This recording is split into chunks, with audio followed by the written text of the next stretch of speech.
नमस्ते दोस्तों, आज हम इस वीडियो लेक्चर में डेली करंट अफेयर सीरीज से 10 अप्रैल 2024 के करंट अफेयर स्टडी करेंगे, जिसमें हम यहाँ लिखे गए इंपॉर्टेंट टॉपिक्स पे डिटेल में डिस्कशन करेंगे। अगर आप इस वीडियो लेक्चर का पीडीएफ चाहते हैं तो इस वीडियो के डिस्क्रिप्शन में जाइए। डिस्क्रिप्शन में आपको एक टेलीग्राम चैनल की लिंक मिलेगी, उस टेलीग्राम चैनल को ज्वाइन कीजिए और आपको डेली वहाँ करंट अफेयर के पीडीएफ मिलते रहेंगे। आपको ये भी बता दूं कि आपको इस वीडियो लेक्चर के एंड तक बने रहना है, क्योंकि एंड में हम एमसीक्यूज सॉल्व करने वाले आज के करंट अफेयर से रिलेटेड। और आपको पता है आजकल के हर एग्जाम में एमसीक्यूज आते हैं करंट अफेयर से रिलेटेड, तो ये बहुत ज़्यादा ज़रूरी है कि ये एमसीक्यूज की आप प्रैक्टिस करें ताकि आप हर एग्जाम को क्लियर कर सके।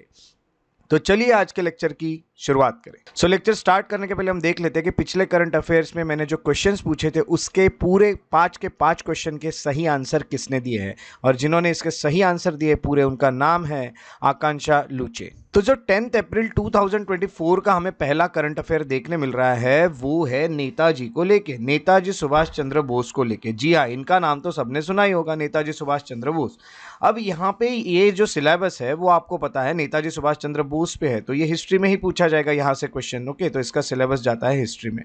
कंटेक्स्ट क्या है? कंगना रनौत जो है, कंगना रनौत एक बॉलीवुड की एक्ट्रेस है, उन्होंने रिसेंट इंटरव्यू में ये कहा है कि सुभाष चंद्र बोस पहले इंडिया के प्राइम मिनिस्टर थे, ना कि जवाहरलाल नेहरू। ये जो एक स्टेटमेंट है ये काफ़ी कंट्रोवर्शियल साबित हो गया है और इस कारण सुभाष चंद्र बोस जो है ये न्यूज़ में आ गए।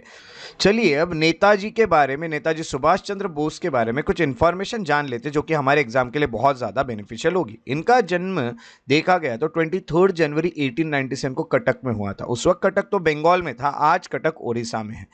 इन्होंने सिविल सर्विसेज की एग्जाम दी थी, जिसके लिए हम में से काफ़ी सारे जो एस्पिरेंट्स है वो प्रिपेयर कर रहे हैं।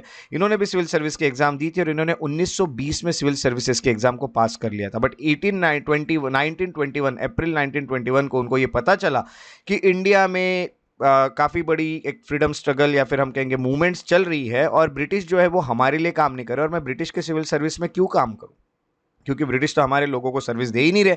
तो इन्होंने सिविल सर्विस को हम कहेंगे कि रिज़ाइन कर दिया इन्होंने, और रिज़ाइन करने के बाद ये जुड़ गए नॉन कॉपरेशन मूवमेंट से। बोस जो थे उन्होंने नॉन कॉपरेशन मूवमेंट को ज्वाइन किया। आपको पता है ये non cooperation movement Mohandas Karamchand Gandhi ने चलाई थी। इन्होंने अंडर गाइडेंस चित्तरंजन दास के काम किया, जो कि बंगाल के एक फ्रीडम फाइटर पॉलिटिशियन थे। अगर बात की जाए तो इन्होंने सिविल डिसोबीडियंस में भी पार्टिसिपेट किया था। जब सिविल डिसोबीडियंस मूवमेंट स्टार्ट की गई थी 1930 में, तो बोस जो थे वो पहले ही डिटेंशन में थे, उनको पहले ही ब्रिटिश जो है वो डिटेन कर चुके थे, उन्हें कैद कर चुके थे, उनको और उनके एसोसिएट्स को। तो हम कहेंगे कि उन्होंने एक अंडरग्राउंड रिवॉल्यूशनरी ग्रुप बनाया था बंगाल वॉलंटियर्स का, जिसमें वो सिविल डिसोबीडियंस में पार्टिसिपेट कर रहे थे अपने रिवॉल्यूशनरी ग्रुप्स के साथ मिलके। उसके बाद अगर देखा गया तो इन्होंने मेयर की जो पोस्ट है उसके लिए भी इलेक्शन लड़े और वो ही was elected as a mayor of Calcutta in prison. जब जेल में थे तभी वो मेयर बन गए कैलकाटा के। जब वो एग्जाइल में थे, जब उन्होंने कैद करके रखा था, उन्हें कैद करके रखा था, तो उन्होंने द इंडियन स्ट्रगल नाम की किताब लिखी। 1920 से 1934 के बीच का ये इंडिया का स्ट्रगल उन्होंने बताया अपनी बुक में। ये अच्छे से याद रखेगा, बहुत इंपॉर्टेंट पॉइंट है। उन्होंने ये भी बताया कि इंडिया का जो कॉज है यूरोपियन लीडर्स के कारण क्या हो रहा है, तो इंडिया के आज जो भी हाल है वो यूरोपियन लीडर्स के कारण है। उसके बाद अगर बात की जाए तो उनको प्रेसिडेंट करके भी इलेक्ट किया गया। अब उनको कहाँ का प्रेसिडेंट इलेक्ट किया गया ये भी देखते हैं। तो कांग्रेस के प्रेसिडेंट के इलेक्शंस होते थे विद इन अ कांग्रेस के मेंबर्स जो है वो ही इलेक्शन में वोट करते थे। तो इन 1938 उनको इलेक्ट किया गया इंडियन नेशनल कांग्रेस का प्रेसिडेंट, और उन्होंने एक नेशनल प्लानिंग कमेटी भी बनाई, जिस कारण उन्होंने ये बताया कि पॉलिसी ऑफ बोर्ड इंडस्ट्रियलाइजेशन के लिए, तो उन्होंने यही बोला कि हम लोग इंडस्ट्रियलाइजेशन की तरफ इंडिया को बढ़ाएंगे, इसकी पॉलिसी भी उन्होंने बताई। बट उन्होंने कांग्रेस से रिजाइन कर दिया, उन्होंने इस प्रेसिडेंट के पोस्ट से रिजाइन कर दिया, क्योंकि उनको गांधी जी से उतना सपोर्ट नहीं मिल रहा था। क्योंकि देखिए गांधी जी के जो कैंडिडेट खड़े थे प्रेसिडेंट के इलेक्शन के लिए इंडियन नेशनल कांग्रेस के, उनकी हार हुई थी और सुभाष चंद्र बोस यहाँ पे इलेक्शन जीते थे। कुछ थोड़े बहुत विचारों को लेके कुछ हम कहेंगे कि दोनों में थोड़े से डिफरेंसेस थे, इस कारण गांधी जी से उनको सपोर्ट नहीं मिला और इन्होंने ये प्रेसिडेंट के पोस्ट से रिजाइन कर दिया और उन्होंने विद इन अ कांग्रेस उन्होंने एक फॉरवर्ड ब्लॉक बनाया। फॉरवर्ड ब्लॉक जो होता है 1940 में बनाया गया। यहाँ पे उन्होंने अपने विचारों के चलते अपनी एक पार्टी की तरह एक ऑर्गेनाइजेशन बनाने की कोशिश की जिससे वो भी फ्रीडम स्ट्रगल में पार्टिसिपेट कर सके। जनवरी 26, 1941 में वो एस्केप हो गए कैलकाटा के रेसिडेंस से। उनको कैलकाटा के रेसिडेंस में कैद करके रखा था ब्रिटिश ने, और ये जो कैलकाटा की रेसिडेंस थी उनके घर में उन्हें कैद किया था, वो चुपचाप में यहाँ से एस्केप हो जाते, यहाँ से भाग जाते और वो जर्मनी पहुंच जाते। जर्मनी पहुंच के वो आज़ाद हिंद रेडियो पे पहुंच जाते हैं। रेडियो से वो हमारे इंडियन लोगों के साथ कांटेक्ट करते फ्रॉम जर्मनी। अब आप बोलोगे जर्मनी सुभाष चंद्र बोस को सपोर्ट क्यों कर रहा था? क्योंकि उस वक्त वर्ल्ड वॉर चल रहा था। वर्ल्ड वॉर की सिचुएशन जो है, वर्ल्ड वॉर सेकंड की सिचुएशन, इसमें जर्मनी जो है ये एक तरफ था और दूसरी तरफ ब्रिटेन था। तो ब्रिटेन और जर्मनी एक दूसरे के अपोनेंट थे, इसलिए जर्मनी ब्रिटेन को हराना चाहता था और हमारे भी दुश्मन ब्रिटेन थे, इसलिए जर्मनी ने हमें सपोर्ट किया था। तो वो और बाकी इंडियंस जो होते हैं वो बर्लिन में पहुंचते हैं और वहां से रेगुलर ब्रॉडकास्ट शुरू कर देते German sponsored Azad Hind radio से। तो इसके ऊपर खर्चा किया था जर्मनी ने खुद, और यहाँ से हमारे जो जितने भी लोग हैं इंडियंस है, कुछ जो सुभाष चंद्र बोस के साथ काम कर रहे थे, वो सब मिलके यहाँ से रेगुलरली ब्रॉडकास्टिंग शुरू कर देते रेडियो पे। उसके बाद उन्होंने लीडरशिप भी ली इंडियन इंडिपेंडेंस मूवमेंट की, ईस्ट एशिया से उन्होंने शुरू की। वो जापान के एड्स और इन्फ्लुएंस से यहाँ पे शुरू करते हैं। अब आप बोलोगे जापान क्यों इनको हेल्प कर रहा था? क्योंकि जापान भी जर्मनी के साइड था। तो जापान जो है ये भी ब्रिटेन का अपोनेंट था और जापान भी चाहता था कि इंडिया से ब्रिटेन का रूल खत्म हो जाए, क्योंकि यहाँ पे वॉर चल रहा था ब्रिटेन और जापान के बीच में। तो हम कहेंगे जापान ने भी यहाँ पे सपोर्ट किया। जापान से उन्होंने कुछ प्रिजनर्स ऑफ वॉर मंगाए। अब प्रिजनर्स ऑफ वॉर क्या होता है? देखिए, जब हमारे वॉर चलते हैं तो ब्रिटेन के आर्मी में इंडियन भी थे, इंडियन सोल्जर्स हुआ करते थे। तो इंडियन सोल्जर्स वॉर लड़ने जाते थे जापान में, और जब जब ये ब्रिटेन के आर्मी की हार होती थी तो इंडियन सोल्जर्स जो ब्रिटेन के आर्मी में थे इनको जापान कैद करके रखता था। तो यहाँ पे ये जो कैद किए जाते युद्ध कैदी, इनको प्रिजनर्स ऑफ वॉर कहा जाता है। तो सुभाष चंद्र बोस ने जापान से बात की थी कि हमको इंडिया के जो भी आपने कैद करके रखे हैं हमारे प्रिजनर्स, जो कि वॉर से आपने कैद किए, हमारे जो सैनिक है या फिर हमारे जो आर्मी के जो भी नौजवान हैं, उन सबको मुझे दे दीजिए, मैं एक आर्मी बनाना चाहता हूँ। और उन्होंने जापान के साथ ये डील की और उसके बाद उन्होंने आज़ाद हिंद फौज बनाई। अक्टूबर 21, 1943 में बोस जो होते उन्होंने एक प्रोविंशियल इंडिपेंडेंट इंडियन गवर्नमेंट बना दी। वो कहते थे कि हमारी ये सरकार है, इंडिया की गवर्नमेंट ब्रिटिश नहीं चलाते, हम लोग चलाते हैं, हम जो इंडिया के लिए डिसीजन लेंगे वो फाइनल होंगे, ना कि ब्रिटिश ने लिए हुए। तो आज़ाद हिंद फौज जो है ये यहाँ पे काम करेगी और इसको इंडियन नेशनल आर्मी भी कहा जाता है। ये सिंगापुर में बनाई गई थी। और इसमें सोल्जर्स कहाँ से आए थे? तो जो इंडिया के सोल्जर्स को कैद किया था जापान ने, वहां से बोस को यहाँ पे सोल्जर्स मिले थे। तो आज़ाद हिंद नाम की एक सरकार है। आप सोचोगे कि दो दो सरकारें कैसे काम कर रही थी। देखो, सबसे पहले आपको ये बता दूं कि इंडिया उस वक्त ब्रिटिश की कॉलोनी थी, यानी इंडिया में किसकी गवर्नमेंट थी? ब्रिटिश की गवर्नमेंट थी।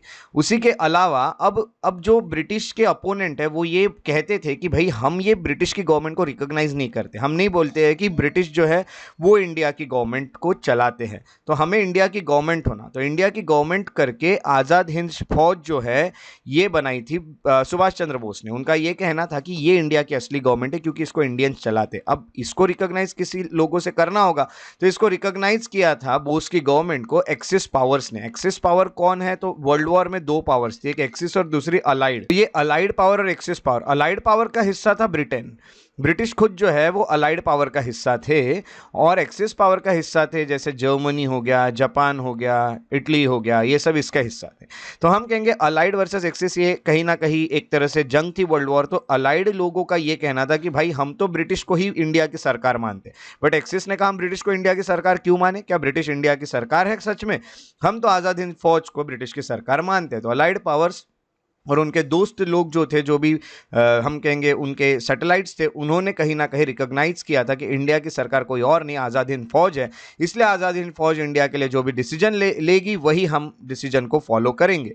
तो डिप्लोमेटिकली बोस की गवर्नमेंट को रिकॉग्नाइज किया था एक्सेस पावर ने, जैसे कि जर्मनी, जापान, इटली, उसी के अलावा Nazi and Japanese puppet states, जो कि जापानीज और नाजी यानी हिटलर के अंडर आ चुके थे, वो स्टेट्स को भी रिकॉग्नाइज करना पड़ा। पोर्टफोलियो की बात करें तो अब सरकार बन चुकी थी और बोस जो थे वो हेड ऑफ द स्टेट बन गए प्रोविंशियल गवर्नमेंट के। उन्होंने ये कहा कि हेड ऑफ द स्टेट जो होंगे वो कहीं ना कहीं बोस होंगे, और बोस को foreign affairs and war portfolio वाली मिनिस्ट्री दी थी। अब मिनिस्ट्री यहाँ भी थी और यहाँ भी थी। तो कुछ लोग कहते थे कि ब्रिटिश जो मिनिस्ट्री में की डिसीजन ले रहे वो इंडिया के लिए फाइनल है, और कुछ देश कहते थे कि आज़ाद हिंद फौज जो डिसीजन लेंगी वो ब्रिटिश के लिए फाइनल है। वो हमारे लिए फाइनल है। इस तरह की चीज़ें थी। जापानीज पपेट स्टेट्स में Croatia, China, Thailand, Burma, Manchuria, Philippines आते थे, जिन्होंने ये रिकॉग्नाइज किया था आज़ाद हिंद फौज को। तो जैसे इसका फॉर्मेशन हुआ, आज़ाद हिंद गवर्नमेंट जो है उन्होंने डिक्लेयर कर दिया वॉर ब्रिटेन और यूनाइटेड स्टेट्स पे। उन्होंने कहा कि हम वॉर करेंगे। अब यहाँ पे अलाइड पावर में ब्रिटेन, यूनाइटेड स्टेट्स, फ्रांस, ये सब थे। तो इनके ऊपर डिसीजन लेना था। देखिए, अब सरकार है किसकी, तो बोस की। उन्होंने यहाँ पे डिसीजन लिया, वॉर पोर्टफोलियो उनके पास है। उन्होंने इसलिए इंडिया की तरफ से डिसीजन लिया था कि हम अब डिक्लेयर करेंगे ब्रिटेन और यूनाइटेड स्टेट्स पे एक war with the defeat of Japan. But गड़बड़ क्या हो गई कि जापान इस वॉर में हार गया। वर्ल्ड वॉर 2 जो है ये हार, इसमें जापान की हार हो गई और जापान यहाँ से बाहर हो गया। जर्मनी की भी हार हो चुकी थी, इटली की भी हार हो चुकी थी। अब इस कारण बोस को किसी का सपोर्ट नहीं रहा, किसी देश का सपोर्ट नहीं रहा। और बोस के जो भी, सुभाष चंद्र बोस की जो भी हम कहेंगे कि वो जो चाहते थे करना, वो नहीं कर पाए क्योंकि यहाँ पे सपोर्ट खत्म हो चुका था। और एक खबर आती है अगस्त 18 1945 में। आपको बता दूं कि अगस्त 1945 की ही बात है, 6 और 9 अगस्त की। जो जापान है उस पर 2 जगह पे, हिरोशिमा और नागासाकी पे एटॉमिक बॉम्ब डाले गए और जापान यहाँ पे हार गया। और तुरंत आप देखिए 18 अगस्त को ये न्यूज़ आई कि ताइपी नाम की जो जगह है वहाँ पे बोस की डेथ हो चुकी है, जो कि ताइपी ताइवान में आती है। एक फ्लाइट का एक्सीडेंट हो गया और बोस की डेथ हो गई। ये जो डेथ है ये काफ़ी मिस्टीरियस डेथ है, क्योंकि अगर देखा गया तो हम कहेंगे कि जो डेथ हुई थी, ये ऐसा कहा जाता है कि ये ब्रिटिश की एक कॉन्स्पिरेसी थी, ये साजिश थी। और उनको, वो उस टाइम उनकी डेथ नहीं हुई थी, उनको कहीं पे तो भी वो उनको छुपा के रखा गया, या हम क्या हुआ ये नहीं जानते। बट कुछ लोगों का कहना है कि रिसेंटली सुभाष चंद्र बोस की डेथ हुई है, काफ़ी समय तक वो जिंदा थे। तो इस तरह से काफ़ी सारी चीज़ें सुभाष चंद्र बोस से जुड़ी हुई है जो कि न्यूज़ का हिस्सा बने। तो यहाँ पे हम कहेंगे कि इसका सोर्स था इस न्यूज़ का इंडियन एक्सप्रेस, और जो न्यूज़ छपी थी उसका टाइटल था who was India's first prime minister. उसके बाद दूसरे न्यूज़ की ओर चलते हैं, और दूसरी न्यूज़ है चितल को लेके, जो कि स्पॉटेड डियर होता है। यहाँ पे आप एक डियर देख रहे हैं जिसके ऊपर स्पॉट्स है, तो स्पॉटेड डियर है जो कि चितल है। हम अगर यहाँ पे करंट अफेयर्स की बात करें तो इसका सिलेबस जाता है एनवायरमेंट में, और जैसे कि मैंने कल ही डिस्कस किया था कि एक सुभाष चंद्र बोस आइलैंड है। तो सुभाष बोस आइलैंड जो है, उस आइलैंड पे हम कहेंगे कि एक डियर की पॉपुलेशन काफ़ी बढ़ती जा रही है, और उस कारण प्रॉब्लम्स जा रहे हैं, क्योंकि वो एक्सपेंसिव एंड इन्वेजिव प्रॉब्लम वहाँ पे होंगे, क्योंकि वहाँ के जो ट्रीज है वो खत्म हो जाएंगे अगर डियर ज़्यादा हो गए तो। क्योंकि यहाँ पे डियर के ऊपर जो एनिमल होने चाहिए वो कम है, जो डियर का शिकार करते हैं ऐसे एनिमल कम है। तो डियर की पॉपुलेशन बढ़ती जा रही है, और यहाँ पे जो भी वेजिटेशन है उसको खतरा होते जाएगा। तो ये हमने कल के पिछले बार जो हमने करंट अफेयर पढ़ा था उसमें ही हमने ये चीज़ें डिस्कस की थी। तो हमने पर उस करंट अफेयर में सुभाष चंद्र बोस आइलैंड के बारे में पढ़ा था। तो अब सुभाष चंद्र बोस आइलैंड के साथ ये स्पॉटेड डियर यानी चीतल भी न्यूज़ में रहा है, इसलिए हम चीतल को भी पढ़ लेते हैं। तो क्या हुआ है कि अबंडेंट जो चीतल की पॉपुलेशन है, ये डियर की पॉपुलेशन है, वो बहुत ज़्यादा बढ़ गई है, और वो इन्वेजिव प्रॉब्लम्स क्रिएट कर रही है अंडमान यूनियन टेरिटरी की अथॉरिटीज़ को। क्योंकि जैसे मैंने बताया, पॉपुलेशन अगर ज़्यादा बढ़ती गई तो वेजिटेशन खत्म हो जाएगा, ये लोग वेजिटेशन खा लेंगे, वेजिटेशन कम पड़ने लगेगा। तो जो इनके ऊपर का जो होता है, आपको पता है कि सब एनिमल जो है उसके ऊपर कोई ना कोई होता है, ये हर्बीवोरस है, ये घास खाते हैं, इनके ऊपर कार्निवोरस होता है। फॉर एग्जांपल टाइगर डियर को खाता है, बट टाइगर की पॉपुलेशन अगर बहुत कम है वहाँ पे, तो डियर की यहाँ पे हंटिंग होगी नहीं, इस कारण डियर की पॉपुलेशन बढ़ती जाएगी और वेजिटेशन खत्म हो जाएगा, क्योंकि ये हर्बीवोरस है, ये सिर्फ वेजिटेशन ही खाता है। अब चितल के बारे में देख लेते हैं, ये जो स्पॉटेड डियर है इसके बारे में देख लेते हैं। इसका साइंटिफिक नेम सर्वस एक्सिस है, एक्सिस ऐसा नाम है। चितल जो है तो ये हर्बीवोरस है, तो ये सिर्फ वेजिटेबल खाता है, यानी हम कहेंगे कि वो शाकाहारी है। ये एक एशियाटिक डियर है जो एशिया में पाया जाता है, और जो फैमिली को ये बिलोंग करता है वो सर्विडे फैमिली है। उसी के अलावा ये ग्रासलैंड्स में रहता है, जहाँ पे ग्रास ज़्यादा होती है वहाँ रहता है, और फॉरेस्ट में आपको पाया जाता है इंडिया और श्रीलंका के, और हर्ड्स में रहते हैं, काफ़ी झुंड में रहते हैं। इनके ऊपर स्पॉटेड कोट होता है, रेडिश ब्राउन कोट हम कहेंगे, और उसके ऊपर स्पॉट्स होते हैं, वाइट भी होता है नीचे से। अगर आप इसको देखोगे तो आपको पता चलेगा, यहाँ पे नीचे से व्हाइट दिख रहा है, और ये रेडिश ब्राउन जो है ये उसके ऊपर कवर है, और यहाँ पे व्हाइट कलर के स्पॉट्स है, इसलिए इसको स्पॉटेड डियर कहा जाता है। जो मेल चीतल होते हैं वो बहुत ज़्यादा होते हैं और हेवी होते हैं फीमेल चीतल से। सो जो मेल चीतल होता है वो हेवी और लार्ज तो होता ही है, बट इसमें आपको 3 टाइम एंटलर्स देखने मिलते हैं, यानी अगर आप इसके सिंग देखोगे तो यहाँ पे 3 आपको सिंग देखने मिलते हैं, 1 2 3, तो ऐसे 3 टाइम सिंग एंटलर्स आपको देखने मिलते हैं इसमें। तो यहाँ पे भी आप देख रहे हैं किस तरह से ये रहेगा। तो आप यहाँ पे देखोगे कि ये स्टेट एनिमल है, और कहाँ का स्टेट एनिमल है आपको याद रखना, ये तेलंगाना का स्टेट एनिमल है, इसके ऊपर क्वेश्चन आते हैं। और कंजर्वेशन स्टेटस अगर देखा गया तो IUCN ने इसको लिस्ट कंसर्न में डाला है, क्योंकि इनकी पॉपुलेशन बहुत ज़्यादा है, और साइट्स ने इसको लिस्ट ही नहीं किया है।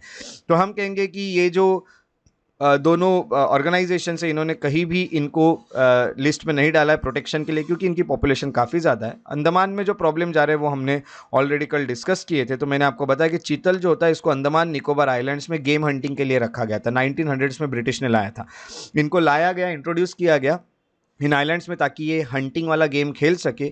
चीतल जो होते हैं वो काफ़ी बढ़ते गए, वो मल्टीप्लाई होते गए, और क्योंकि उनके ऊपर बड़ा प्रीडेटर जो है वो अवेलेबल नहीं था, और ये अथॉरिटी को प्रॉब्लम करने लगे। बड़ा प्रीडेटर, उनके ऊपर का प्रीडेटर यानी जो उनकी शिकार कर सके ऐसा कोई जानवर, उतने अवेलेबल नहीं है। चीतल जो होते हैं वो नेताजी सुभाष चंद्र बोस आइलैंड में देखने मिलते हैं, जो कि ईस्ट में पोर्ट ब्लेयर के, ये भी हम ऑलरेडी डिस्कस कर चुके हैं।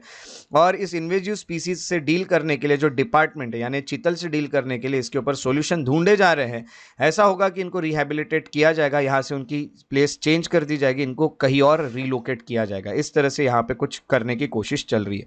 वाइल्ड लाइफ प्रोटेक्शन एक्ट 1972 के एक ऑफिसर रैंक जो है, जो कि चीफ वाइल्ड लाइफ वार्डन कहा जाता है जिनको, उनको ये परमिट किया जाता है कि वो ट्रांसलोकेट कर सकते हैं साइंटिफिक मैनेजमेंट के लिए किसी भी स्पीसी का। तो ये लॉ जो होता है इससे अलाउ करते हैं कि इनका ट्रांसलोकेशन हो सकता है, एक जगह से दूसरे जगह आप इन्हें शिफ्ट कर सकते हो, बट इनका ज़्यादा ट्रॉमा नहीं होना चाहिए, एनिमल को ज़्यादा प्रॉब्लम नहीं होनी चाहिए, ऐसे करते हो। तो ये सब चीज़ें यहाँ पे की जाएगी। तो चीतल जो ये न्यूज़ में रहा, और इस करंट अफेयर का सोर्स था द इंडियन एक्सप्रेस, और उसका जो हेडिंग आया था वो था अबेंडेंड चीतल कॉस्ट ऑथोरिटीज डियरली। अगले करंट अफेयर की ओर बढ़ते हैं, और अगली न्यूज़ देखने मिल रही है हिग्स बोसोन से। अब आप बोलोगे हिग्स बोसोन जो है ये है क्या, तो आपको ये पता है कि हिग्स बोसोन जो है इसका सिलेबस कहा जा सकता है, तो इसका सिलेबस जाएगा साइंस में। हिग्स बोसोन की अगर बात करें तो आपको ये बता दूं कि काफ़ी टाइम बाद ऐसे डिस्कवरीज चली है जिसमें ये पता चला है कि इस पूरे यूनिवर्स में जो भी चीज़ों को मासेस मिले हैं, कुछ मास मिला है, वो हिग्स बोसोन के कारण मिला है। तो ये यही चीज़ों को मास प्रोवाइड करता है, किसी भी चीज़ को, हिग्स बोसोन। तो हिग्स बोसोन, इसकी अगर बात करें तो इसका नाम कहाँ से आया क्या नहीं, इसके बारे में पूरी इन्फॉर्मेशन लेंगे।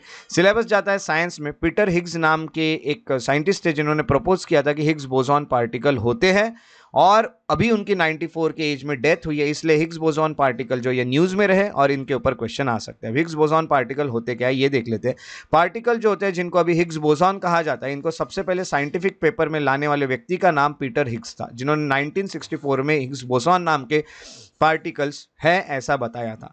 हिग्स बोसोन जो होते हैं ये एक फंडामेंटल फोर्स कैरिंग पार्टिकल है, यानी ऐसे पार्टिकल है जिनमें एक फोर्स है, और इस कारण किसी भी पार्टिकल को मास मिलता है। फॉर एग्जांपल ये पार्टिकल है, इसमें कुछ मास नहीं है, पार्टिकल मासलेस है। अब ये कोलाइड करेंगे हिग्स बोसोन के साथ, और यहाँ पे ये जो हिग्स बोसोन है इसको मासेस प्रोवाइड करता रहेगा। तो किसी भी पार्टिकल को वेट मिलता है, मास मिलता है, just because of this Higgs boson. ये पहले ही कहा था जो हिग्स थे उन्होंने। इनको गॉड्स पार्टिकल भी कहा जाता है। गॉड्स पार्टिकल कहा गया इन्हीं को, हिग्स बोसोन को, और इनको फर्स्ट डिस्कवर किया था एटलास एंड CMS डिटेक्टर ने 2012 में। इस चीज़ को 1964 में तो ऑलरेडी पीटर हिग्स बता चुके थे, बट ये चीज़ को कन्फर्म कराया था CMS इंडिकेटर्स ने, जो कि 2012 में हुआ। हर पार्टिकल जो होता है वो वेव में आपको देखने मिलता है, क्वांटम फील्ड में ऐसे वेव में होता है। जो जितने भी पार्टिकल्स होते हैं वो, ये आपने फिजिक्स में पढ़ा ही होगा, जो कि आपको ओशन सरफेस पे, जैसे वास्ट ओशन सरफेस पे रिपल देखने मिलते हैं, उसी तरह का ये होता है। जो फोर्स कैरी करते हैं उनको फोर्स कैरियर्स कहते हैं, यानी जब भी पार्टिकल इंटरैक्ट करते हैं दूसरे पार्टिकल के साथ, तो ये किसी फोर्स को जो दे एक्सचेंज फोर्स कैरियर्स, तो उनके अंदर जो फोर्स है उसको वो एक्सचेंज करते हैं। तो इस तरह से, यानी ये जो है, ये जब ये जो बोसोन है, ये जब दूसरे किसी पार्टिकल के साथ इंटरैक्ट कर रहा है, तो ये अपना फोर्स जो है ये कहीं ना कहीं एक्सचेंज करेगा, तो इसको फोर्स मिलेगा, और इसको मास भी प्रोवाइड करता है। तो ये जो फोर्स होता है, फोर्स कैरियर्स, ये फोर्स कैरियर्स है क्या, तो ये फोर्स कैरियर्स कुछ पार्टिकल्स होते हैं जिनको ऐसा कहा जाता है can also be described as wave in their respective field. वो अपनी फील्ड में वेव की तरह रहते हैं। तो ये जो है फोर्स कैरियर्स कुछ पार्टिकल्स होते हैं जो दूसरों के साथ इंटरैक्ट करते हैं। प्रॉपर्टीज की बात की जाए तो हिग्स बोसोन जो होता है, इनके पास मास है, इनके पास वेट है, इनके पास मास है, बट इनके पास कोई चार्ज नहीं है, चार्जलेस है। इसके मास की बात करें तो 125 बिलियन इलेक्ट्रॉन वोल्ट का इनका मास है। देखिए कितना बड़ा मास है। अगर ये नहीं होते तो किसी भी पार्टिकल को मास नहीं मिला रहता, यह भी पीटर हिग्स ने कहा था, और ये चीज़ सही साबित हुई है। तो इसमें जीरो स्पिन होता है, ये स्पिन नहीं करता है, और ये making it only elementary particle with no spin. तो ये इकलौता ऐसा एलिमेंट्री पार्टिकल है जो स्पिन नहीं होता है। ये होने के अलावा मास की बात करें तो जो मास मिला है सब एटॉमिक पार्टिकल्स को, तो बाकी एटॉमिक पार्टिकल्स को जो भी मासेस मिले हैं वो डिपेंड करता है कि पार्टिकल कितना इंटरैक्ट कर रहा है हिग्स बोसोन से। अगर अगर स्ट्रॉन्ग इंटरैक्ट करता है, इंटरैक्शन अगर स्ट्रॉन्ग है तो उसको ज़्यादा मास मिलेगा किसी भी पार्टिकल को, अगर वो वीक है तो ज़्यादा मास नहीं मिलेगा। अगर फोटॉन्स की बात करें तो फोटॉन्स जो है, जिसको पार्टिकल्स ऑफ लाइट कहा जाता है, उनका कोई भी मास नहीं, क्योंकि वो हिग्स बोसॉन के साथ इंटरैक्ट करते ही नहीं है। तो अगर आप हिग्स बोसॉन के साथ इंटरैक्ट नहीं करोगे तो आपके पास मास नहीं आएगा। हिग्स बोसॉन जो होता है has a mass of 125 billion electron volts which is 130 times more than massive than a proton. Proton के जो भी मास है उससे 130 टाइम्स ज्यादा मास हिग्स बोसॉन के पास है। हिग्स बोसॉन का अगर मास देखा गया तो ये ग्रेटर है प्रोटॉन और न्यूट्रॉन दोनों से, क्योंकि हिग्स बोसॉन जो होते हैं इंटरैक्ट करते हैं दूसरे हिग्स बोसॉन के साथ, तो ये भी एक दूसरे के साथ इंटरैक्ट करते हैं और एक दूसरे को भी मास प्रोवाइड करते रहते हैं, तो इनका भी मास बढ़ते रहता है। तो पार्टिकल्स ऑफ मैटर ये इंटरैक्ट करते हैं और एक्सचेंज करते हैं अपने अंदर के बोसॉन्स को, तो but only over short distance है ना, तो आसपास से ही ये ऐसा काम करते हैं, बहुत दूर से ये इंटरैक्ट नहीं करते हैं। तो इस तरह से इनको मास मिलते रहता है। और हिग्स बोसॉन डीके ये एक आपको देखने मिलता है। तो लार्ज हाइड्रॉन कोलाइडर जो है, जिसको LHC कहा जाता है, ये हिग्स बोसॉन को क्रिएट करता है। अब हिग्स बोसॉन को क्रिएट किया जा रहा है और इससे हम देख रहे हैं कि भाई देखो कि यानी एक्सपेरिमेंट्स करने के लिए हमको इसे क्रिएट करना पड़ेगा और क्रिएट करके फिर हम इसके ऊपर एक्सपेरिमेंट्स कर सकते हैं, परफॉर्म कर सकते हैं एक्सपेरिमेंट्स। तो हिग्स बोसॉन डीके कहा जाता है। तो लार्ज हाइड्रॉन कोलाइडर होता है, ये जो आप देख रहे हैं ना ये पिक्चर में, ये है लार्ज हाइड्रॉन कोलाइडर। यहाँ पे हिग्स बोसॉन बनाए जाते हैं। बनाए कैसे जाएंगे? एक्सेलरेट किया जाता है billions of heavy highly energetic protons को एक्सेलरेट किया जाएगा, यहाँ से वहाँ भेजा जाएगा और यहाँ पे होगा हेड ऑन कोलिजन। तो एक दूसरे के साथ वो कोलाइड होंगे और फिर कोलाइड होने के बाद यहाँ पे बनेगा हिग्स बोसॉन। अब यहाँ पे अगर देखा गया तो सबसे पहले लार्ज हाइड्रॉन कोलाइडर ये क्या होता है? तो ये वर्ल्ड का लार्जेस्ट साइंटिफिक एक्सपेरिमेंट है। 27 किलोमीटर लॉन्ग सर्कुलर पाइप है ये जो आप ऊपर देख रहे हैं, इसके लिए इसको लार्ज कहा जाता है। दूसरा हेड्रॉन इसीलिए कहा जाता है कि इसमें जो पार्टिकल यूज होते हैं वो हेड्रॉन्स होते हैं। और कोलाइडर इसीलिए कहा जाता है कि एक्सेलरेट करता है, इसमें दो बीम होती है पार्टिकल्स की और यहाँ पे ये क्या करते हैं, तो ये एक्सेलरेट करते हैं, इनको यहाँ वहाँ भेजते हैं अपोजिट डायरेक्शन में, जिससे एक दूसरे के साथ वो कोलाइड होते हैं, वो स्मैश हो जाते हैं एक दूसरे के साथ। और कोलाइड होने के कारण फिर यहाँ पे कुछ चीज़ें हमें पता चलती है कि किस तरह से ये काम कर रहे हैं। LHC जो इसको बनाने वाला European organization for nuclear research CERN है। तो ये जो है ये कंडक्ट करता है एक्सपेरिमेंट्स हाईली एनर्जाइज पार्टिकल्स में।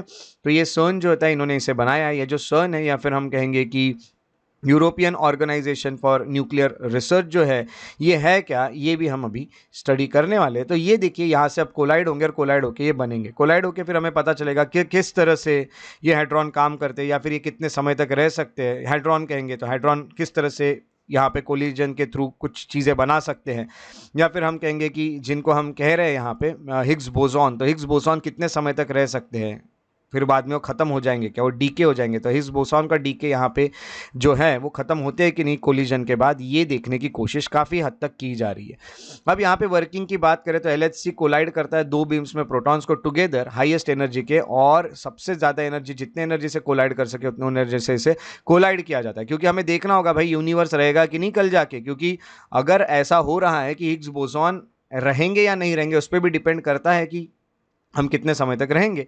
तो हर चीज़ को क्योंकि मास प्रोवाइड हिग्स बोसॉन ही कर रहा है। तो European organization for nuclear research जो है ये इंटर गवर्नमेंटल ऑर्गेनाइजेशन है, इसमें अलग अलग देश काम कर रहे हैं इसलिए इंटर गवर्नमेंटल है, और ये लार्जेस्ट पार्टिकल फिजिक्स लैब है पूरे वर्ल्ड की। इसको 1954 में बनाया गया था और ये जेनेवा में आपको देखने मिलती है, फ्रांस स्विट्जरलैंड बॉर्डर पे ये है। ये जो CERN है, CERN कन्वेंशन जो इसको साइन किया गया था 1953 में, 12 फाउंडिंग स्टेट है यानी 12 कंट्रीज है जिन्होंने इसके फाउंडेशन के लिए बात की थी। इंडिया जो होता है ये ऑब्जर्वर स्टेटस इसको मिला है। फिलहाल वो CERN काउंसिल को ऑब्जर्व कर रहा है हम कहेंगे 2002 से। तो उसके बाद हम कहेंगे कि इंडिया ऑब्जर्वर स्टेटस ले चुका था, अब इंडिया जो है इसका एसोसिएट मेंबर बन चुका है। अब कोई भी मेंबर बनने के पहले आपको ऑब्जर्वर रहना पड़ता है, आपको पहले चीज़ें ऑब्जर्व करनी पड़ती है कि क्या कैसे चल रहा है, उसके बाद ही आप मेंबर बनोगे ना। तो वैसे इंडिया जो है उसको भी ऑब्जर्वर स्टेटस था पहले 2002 में। अब CERN जो है उसमें 22 मेंबर स्टेट्स है, पहले 12 थे। इसमें इंडिया आता है, टर्की आता है, पाकिस्तान, यूक्रेन, ये भी एसोसिएट मेंबर्स है आज CERN के। तो ये सब के साइंटिस्ट भी वहाँ जाके काम कर रहे हैं। इस तरह से ये एक न्यूज़ रही है हिग्स बोसॉन को लेके। हिग्स बोसॉन की अगर बात करें तो हिग्स बोसॉन ये एक तरह से हम कहेंगे कि एक पार्टिकल्स है जो कि किसी भी जो सब एटम्स हैं उनको कहीं ना कहीं, सब एटॉमिक पार्टिकल्स को ये मास प्रोवाइड करते हैं। तो ये जो करंट अफेयर था इसका सोर्स था द हिंदू, उसमें हेडिंग है Peter Higgs has died at 94। BBC, Peter Higgs physicist who theorised the Higgs boson dies aged 94। और सर्न, व्हाट इज हिग्स बोसॉन, ये 3 जगह से ये करंट अफेयर लिया गया है। चलिए अब अगली न्यूज़ की तरफ बढ़ते हैं। अगली न्यूज़ जो है वो नेप्टिस फिलाइरा को लेके है। तो नेप्टिस फिलाइरा ये है क्या, तो ये आप देख रहे हैं ये एक बटरफ्लाई है। तो इसका सिलेबस जो है वो एनवायरमेंट में जाएगा क्योंकि ये एक स्पीसी है।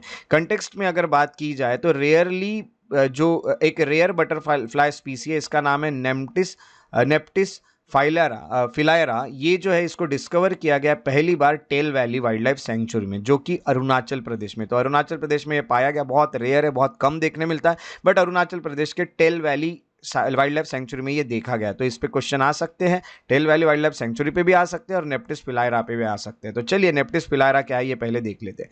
नेप्टिस फिलायरा जो है एक रेयर स्पीसी है बटरफ्लाई की, और इसको लॉन्ग स्ट्रिक सेलर या फिर कॉमन सेलर भी कहा जाता है।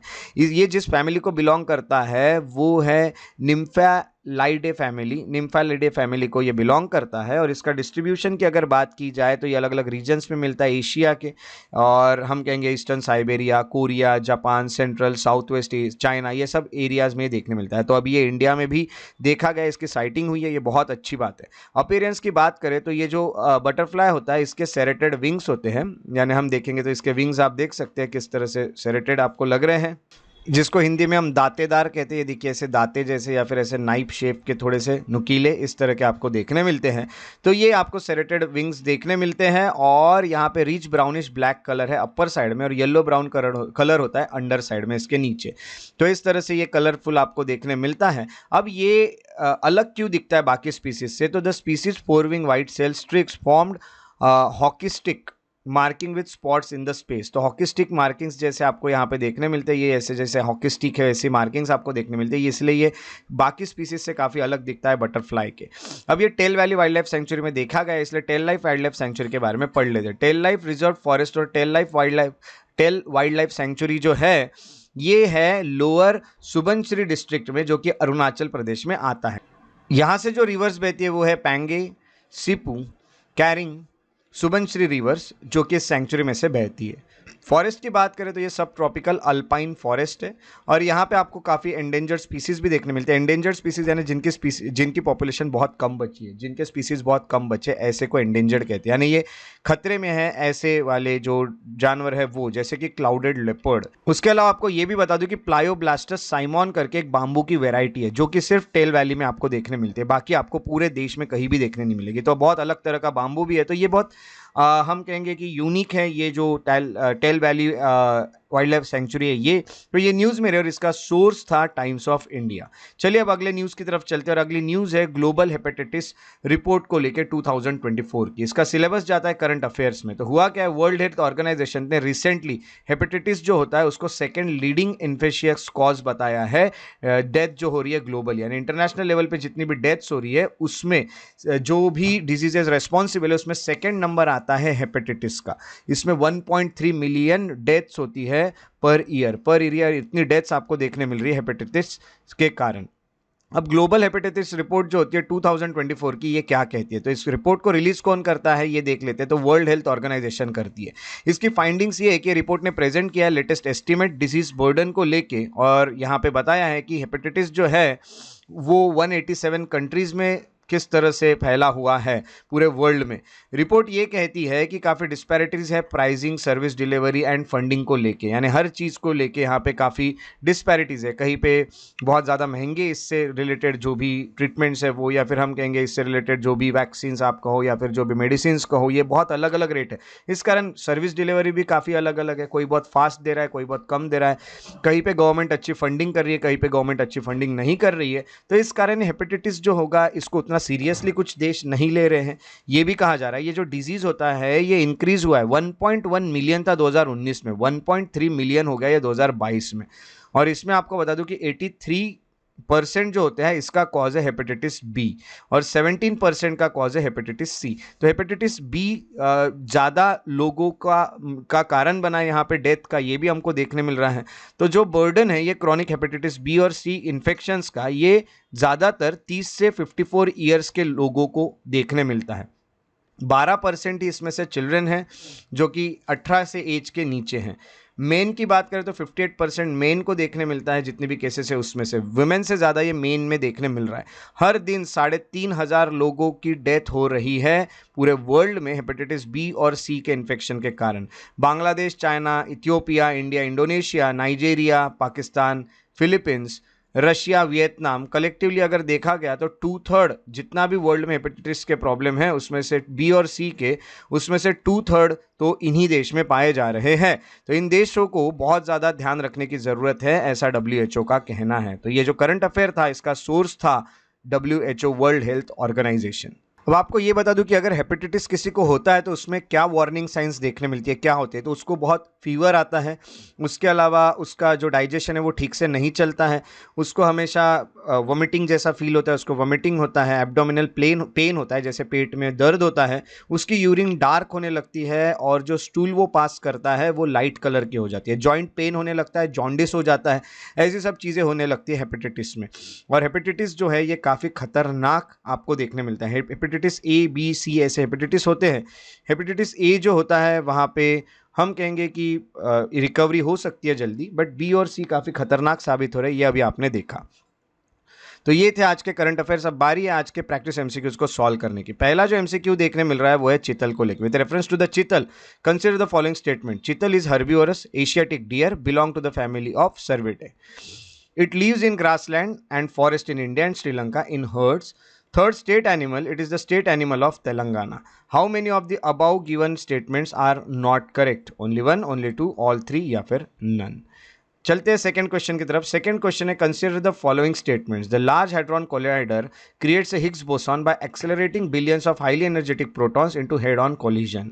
Second, Higgs boson is a fundamental force carrying particle of Higgs field which is responsible for granting other particle their masses. Which of the following statements given above is or are correct? One only, two only, both one and two, neither one nor two. Question 3 की तरफ चलते हैं। Question 3 है with reference to Neptis Philyra, consider the following statements. Neptis Philyra is a rare species of butterfly commonly known as the long streak sailor, common sailor. The species was known to be found across various regions of East Asia, including Eastern Siberia, Korea, Japan, Central and Southwest China. It belongs to the Nymphalidae family. How many of the statements given above are correct? Only one, only two, all three या फिर none. आपको जो भी answer सही लगते हैं उसको comment section में लिखना है। और अब हम देखते हैं कि पिछले जो मैंने करंट अफेयर में क्वेश्चंस पूछे थे उसके सही आंसर्स। तो 6 और 8 अप्रैल का जो करंट अफेयर था उसके सही आंसर से क्वेश्चन 1 का डी, क्वेश्चन 2 का सी, क्वेश्चन 3 का सी, क्वेश्चन 4 का सी और क्वेश्चन 5 का बी। आई होप आपके आंसर्स सही निकले हों। अगर आपको मेरे वीडियोस पसंद आते हैं तो उन्हें लाइक जरूर करें, शेयर करें और मेरे यूट्यूब चैनल को सब्सक्राइब करके बेल आइकॉन को प्रेस करना ना भूलें ताकि आने वाले वीडियोस के नोटिफिकेशन आपको रेगुलरली मिलते रहें। अगर आप और अपडेट्स चाहते हैं तो आप फेसबुक पेजेस जो है मेरे उनको भी फॉलो और लाइक कर सकते हैं। श्रेयस बढ़िया इंटरप्रिटेशन। अगर आप मुझसे कोई भी क्वेश्चन पूछना चाहते हैं, कोई भी डाउट पूछना चाहते हैं तो आप मुझे डायरेक्ट मैसेज के थ्रू इंस्टाग्राम पे भी पूछ सकते हैं। मुझे फॉलो कीजिए श्रेयस बढ़िया द पीस लवर पर, आपको आपके सवालों के जवाब भी मिलते रहेंगे। उसी के साथ साथ अगर आप मुझे मेल करना चाहें तो shreyasbadi@gmail.com पे आप मुझे मेल भी कर सकते हैं। और अगर आप और भी इंफॉर्मेटिव वीडियो चाहते हैं तो आप मेरे एकेडमी श्रेयस IAS एकेडमी के जो अकाउंट है इंस्टाग्राम पे और फेसबुक पे, वहाँ भी उसे फॉलो करके मुझे सपोर्ट दिखा सकते हैं। मेरे साथ इस वीडियो में बने रहने के लिए बहुत बहुत शुक्रिया। Thank you so much for being here. Take care and have a very good day.